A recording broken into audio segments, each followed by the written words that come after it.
we're back in the Livestream Lounge here at Brewbound Session Brooklyn 2016. I'm Ray Latif with BevNet, and I'm joined by John Glick, who is the Vice President of Emerging Business for Craft Brew Alliance. John, how are you? Great. Great to be here, Ray. Great to see you. How's your Brewbound session going? It's been wonderful. We were just talking about all the information you were packing in and all the different people. It's great to see the new Brewer Startup Challenge. Oh, yeah. Yeah, I mean, that's really interesting to see all these early stage brands really get up there and speak about their passion. Not a lot of time to do it, though. No, it's a big challenge, but it's great to see them, and we're excited to potentially host some of those in Portland next month. Now, a lot of what you do is looking at some of these opportunities, these growing opportunities.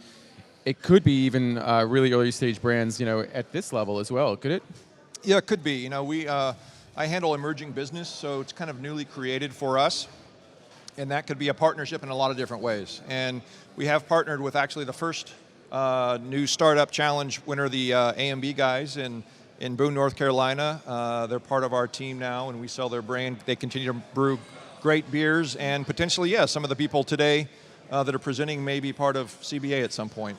Now, I was talking to your CEO, Andy Thomas, yesterday at the Brooklyn Crab event, and I asked him, how much of your time do you spend considering M&A, thinking about M&A? It's an important topic for craft, for beer overall, for everyone. Sure. And I was actually kind of surprised by the answer. He said 25% of his time he devotes to thinking about that. And I'm sure you are deeply involved in that as well.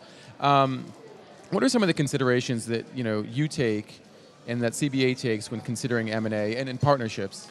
Yeah, so you and I spoke earlier, and I talked about broadening that concept to partnerships, not just mergers and acquisitions. And CBA takes a little bit of a different look at it, in that we're looking for people who want to access CBA's opportunities and assets, our distribution system, our large breweries, our sales force, et cetera, but don't want to step out of the business. We're not looking for somebody who wants to get a big check and then walk away. We want people who want to work with us, stay in the business, stay behind the brands, and work with us to partner.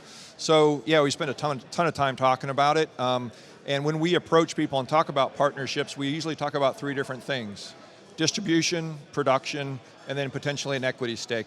Because we do think, even if we don't buy the entire company, us having an ownership stake in the company and providing assistance to them just makes a ton of sense to align our interests going forward. And you've already done that with Cisco.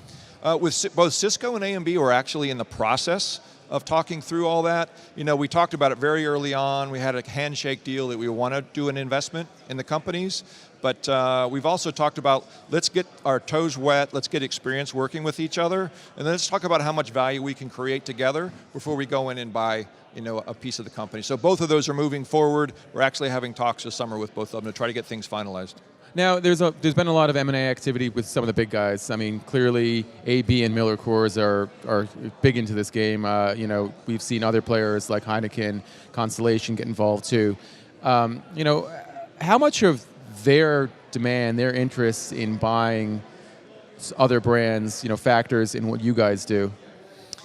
Well, they're taking a different tact, and they actually are acquiring the companies. Right. And they think that there's huge value in taking the brand and taking it into their distribution system, their production system, and going worldwide, basically, with the brands. Right. We're looking at that model. We're understanding what they're leveraging and what they're able to do with the brands, what they're willing to pay for the brands, and frankly, it's kind of driving the price up for brewers of that size. Right. So we have to be aware of that and understand, the people that we're talking to, what are their options down the road. But it does go into our evaluation of what our opportunities are and potentially what they're going to be doing with the brands and how we would be competing in the marketplace. Now, last question. I asked you this before. The word craft is evolving.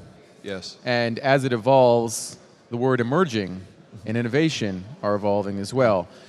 What does emerging mean for you at this point, as the VP of Emerging Business? Good, excellent question. The way I define emerging business are newly created business opportunities for Craft Brew Alliance. Okay. And for us, that's not just partners like A&B and Cisco and potentially others like that we are considering, but things that I've been involved in over the last 2 years have included our international business. So that was non-existent 2.5 years ago. Okay. And we've taken it, we think we'll do over 400,000 cases of international business each year. We have a partner that we work with, and we're sold in over 20 countries. The Kona brand continues to do phenomenally well, both in Europe and in Asia. We think we've got an opportunity to do great things with that brand internationally. Little things like draft beer in key kegs that we're selling internationally.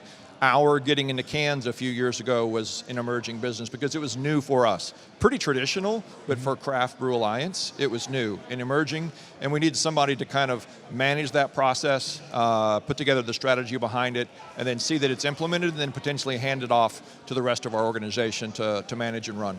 Really interesting stuff, John. Looking forward to seeing how it all plays out. Thank you very much. Thanks so much for being with us. My pleasure. Enjoy the rest of the day, and we'll have a beer later. Okay, sounds good, Ray. Thanks so much.